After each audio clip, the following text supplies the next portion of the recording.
Kalau saya nggak usah nganter Mbak Sri, nanti Mbak Sri pulangnya sama siapa, Pak? Mampus deh gue.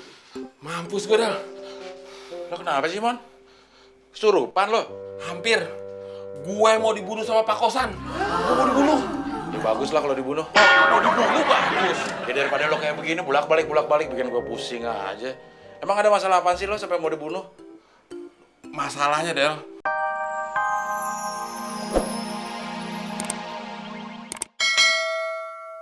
Pingsan gue, Del. Udah lo pingsan sendiri, gue gak bakal ikut deh, jangan khawatir. Ya udah, mendingan gue cari makanan di luar aja, cari restoran yang paling mahal Jakarta ini. Gimana caranya? Ya makannya pakai mulut, masa pakai lutut. Duitnya maksud gue. Ya soal duit sih gak usah lo pikirin, Del. Kalau perlu, lo mau makan di mana ayo? Gue jabanin. Lo mau HP baru, sepatu baru, jaket baru, gue beliin, Del. Gratis, gak usah ngutang lo. Mon, emang lo udah merasa ya mau mati? Maksud lo? Bibi gue waktu mau meninggal juga kayak lo, Mon. Ngomongnya macem-macem, nawarin gue segala macem. 2 hari kemudian meninggal. Ya, tapi gue kan bukan bibi lu, Del. Wah, berarti lo bisa lebih cepet dong.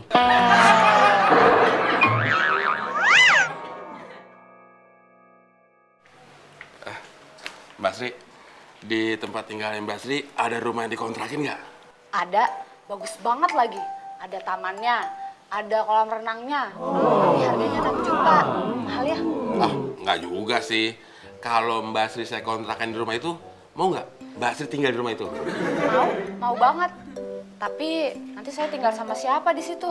Ya tinggal sama saya dong, gimana?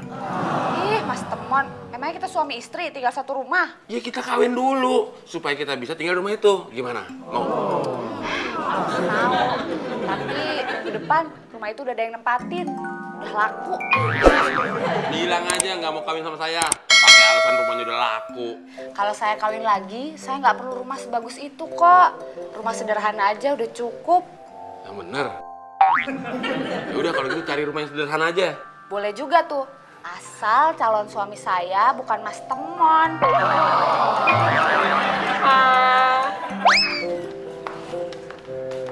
Permisi Pak, ini kopi susunya. Pesanan Bapak tadi. Ya, makasih Mbak. Loh, wajah Mbak Sri kok kelihatan lagi sedih. Ada apa Mbak? Nggak ada apa-apa kok Pak. Oh iya, sebentar saya mau pindahin air panas ke termos dulu ya. Tet, tunggu dulu. Siapa yang mau sama Mbak Sri? Tapi saya nggak sedih kok Pak. Tuh, matanya Mbak Sri berkaca-kaca. Oh ini, tadi emang saya kelilipan kaca Pak. Mbak Sri diganggu sama Temon ya? Enggak kok, Sama Abdel? bukan. Ada apa, Pak? Del, kamu gangguin Mbak Sri ya? Enak aja, mau juga Basri yang gangguin saya, Pak. Temon kali tuh. Bukan Temon juga dan bukan siapa-siapa kok. Udah, saya ke dapur dulu ya Pak. Iya. Del, saya jadi curiga Del. Jangan-jangan Mbak Sri punya masalah tuh. Yang punya masalah bukan Basri, Bapak. Saya? Emang masalah saya apa? Masalah Bapak nggak tahu masalahnya Basri itu apaan.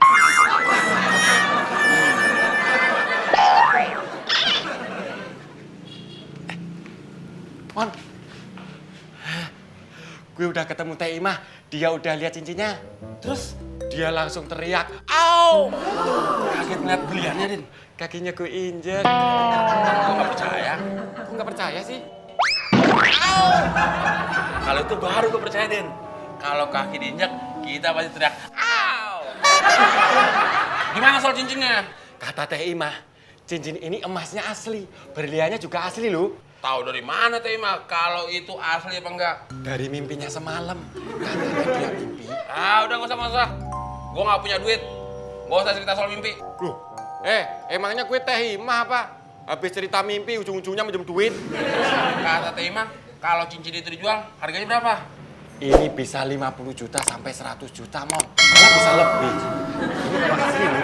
Terus jualnya di mana? Ya di toko emas lah, tapi toko emas yang gede. Wah, kalau begitu kita harus ke pasar baru, Din. Ya, pasar baru kan toko emasnya kecil-kecil, Mon. Tapi di situ ada toko emas yang namanya toko emas Gede Jaya, Din. Itu toko emas kecil. Kecil gimana? Kalau toko emas itu kecil, namanya toko emas kecil jaya. Oh iya ya, pinter juga lu, Man. Lu nya aja yang bego. Kalau bener apa yang dikatakan Teh Ima ke Udin, berarti gue bakal jadi orang kaya. Gue bakal beli perabot rumah tangga, gue kawin, dan gue punya anak. Asik. Tapi rumah gue di mana ya? Man, lo ada masalah ya sama Basri? Enggak. Kok Basri nangis? Mungkin dia terharu, Del. Terharu kenapa? Karena gue tadi ngomong sama dia, kalau gue mau ngawin dia, terus mau ngontrakin rumah, dan hidup bersama dia. Dia mau? Nolak. Terus kenapa dia nangis? Mungkin dia nyesel kali. Iya ya, dia nyesel. Ya kan? Dia nyesel nolak gue. Nyesel lupa nampar lo, Man. Siapa yang berani mengambil cincin itu, saya bunuh. Gawat nih urusannya. Saya nggak peduli dia keluarga saya atau teman saya. Begitu ketahuan mengambil cincin itu, langsung saya bunuh di tempat. Mampus tuh urusan ini. Gitu kata jagoannya, Jim. Gua masih inget dong. Gua sampai 4 kali nonton film itu, Jim. Hah? Oh ya, oke. Nanti gue sambung lagi. Iya, ya. Thank you, Jim. Pak Kosan, Mbak Sri tanya, boleh pulang sekarang nggak? Pulang. Udah, suruh nginep sini aja. Maaf Pak Kosan, saya nggak bisa nginep sini, soalnya antar malam kena jatah ronda. Yang saya suruh nginep itu Mbak Sri, bukan kamu. Ah, kalau Mbak Sri disuruh nginep sini, terus nganternya gimana dong? Masa saya ke rumah Mbak Sri boncengannya kosong? Kamu nggak usah nganter Mbak Sri pulang. Kalau saya nggak usah nganter Mbak Sri, nanti Mbak Sri pulangnya sama siapa, Pak? Mampus dah gue. Mampus gue dah. Lo kenapa sih, Mon? Kesurupan lo? Hampir. Gue mau dibunuh sama Pak Kosan. Gue mau dibunuh. Ya bagus lah kalau dibunuh. Mau dibunuh bagus. Ya daripada lo kayak begini, bolak-balik bikin gue pusing aja. Emang ada masalah apaan sih lo sampai mau dibunuh? Masalahnya, Del.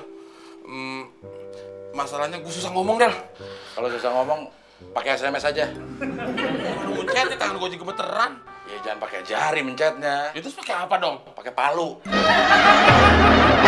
Coba jelaskan pelan-pelan masalah Mbak Sri. Saya akan bantu menyelesaikan masalah Mbak Sri. Ini salah saya kok, Pak. Jangan bicara soal salah. Bicarakan dulu masalahnya. Nanti kalau Mbak Sri nangis, semua masakan jadi asin. Karena ketetesan air mata Mbak Sri. Untuk sementara saya nggak masak dulu, Pak. Oke, nggak apa-apa. Tapi harus ada alasannya. Barang saya ada yang hilang. Barang apa itu? Cincin, Pak.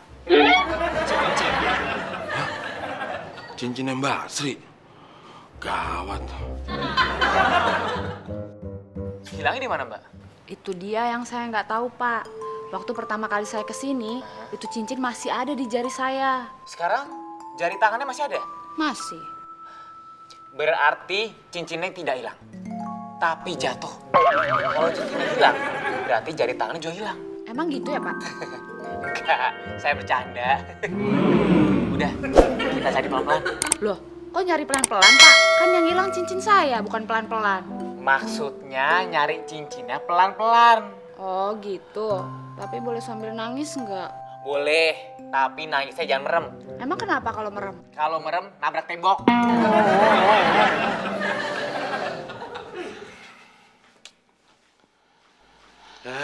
Mon, lo jangan kayak fotokopi kayak begitu ah. Bolak-balik. Pusing gue. Masalahnya ini tambah kusut, Del. Iya, masalahnya jadi kusut. Lo mondar-mandir sih. Lo diem aja kenapa sih? Sini duduk. Jadi nggak kusut. Ya tetap kusut sih. Ya terus ngapain lu nyuruh gue duduk situ? Ya paling nggak kan gue bisa bantuin lo nyelesain masalah. Ayo duduk. Masalah lo apaan? Gini, Del. Gue nemu cincin berlian. Lo justru jelasin masalah malah ngigo lagi. Gue mesti jelasin gimana sih? Gue itu lagi mau jelasin. Lu malah nggak percaya. Yaudah terserah lu lah. Lu jelasin aja sendiri. Ya udah gue ngejelasin. Lo kan nemu cincin. Kata Teh Imah, cincin itu harganya lebih dari 50 juta. Nah, kalau cincin itu emas berlian asli, jualnya harus di toko emas yang gede, begitu kan? Lu tahu, Del. Lu bisa jelasin sendiri tuh. Ya gue kan orang pinter, Mon. Terbaca pikiran orang. Pinter ngorek keterangan dari Udin. Brengsek tuh si Udin. Udah gue bilang jangan ngomong ke siapa-siapa. Udin nggak ngomong sama gue kok. Ya kok lu bisa tahu? Gue cuma curi-curi denger aja Terus si Udin ngomong sama siapa? sama kuping gue.